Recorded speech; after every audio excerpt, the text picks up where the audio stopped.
এই রকম AC service আমরা ছাড়া এর আগে অনলাইনে আর কেউ দেখিয়েছি কিনা আমি সঠিক বলতে পারবো না। আজ আমরা এমন সার্ভিস দেখাবো, সমস্ত পার্টস খুলে খুলে একদম নতুন করে সার্ভিস করে আবার অ্যাসেম্বল করে সেট করা। আপনার এসি কি সত্যিই পরিষ্কার, নাকি ভেতরে লুকিয়ে রয়েছে আপনার পকেট এবং শরীর দুটোরই শত্রু?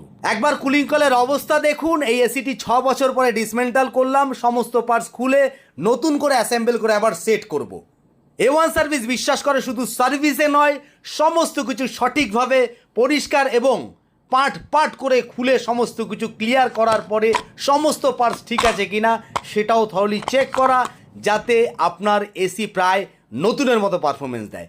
এর মোটর থেকে শুরু করে ব্লোয়ার থেকে শুরু করে সমস্ত কিছু আমরা খুলে নেব এবং ভালো করে সার্ভিস ওয়াইলিং করে তারপর নতুন করে সেট করবো। একবার ড্রেনের ট্রেনের অবস্থা দেখুন, সমস্ত কিছু এত নোংরা 6 বছর ধরে পুরো এরকম জমেছিল। আগে ভালো করে ফোম স্প্রে করে নেব আমরা।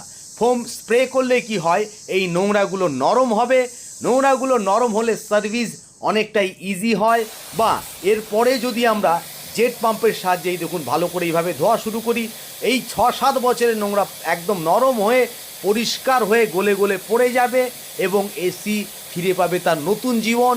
যখন ফিন্সগুলো ক্লিয়ার হবে, নতুনের মতো হাওয়া রিসাইকেল হবে, ঠান্ডা হবে অনেক বেশি, ইলেকট্রিক বিলের হবে অনেক সাশ্রয়। দেখতে থাকুন পুরো ভিডিও, সামান্য মিস করবেন না।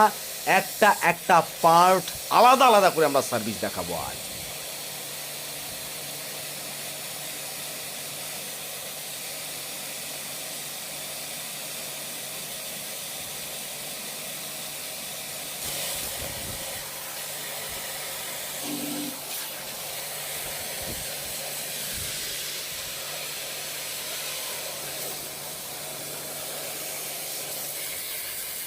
এই হাই প্রেশার জেট দিয়ে প্রতিটি স্তরে কুলিং কয়েলের একদম নিখুঁতভাবে পরিষ্কার করতে হবে যতক্ষণ না জলটা পরিষ্কার বেরোয়। এই দেখুন 4 বার ধোয়ার পরে জল পরিষ্কার বেরোনো শুরু হয়েছে।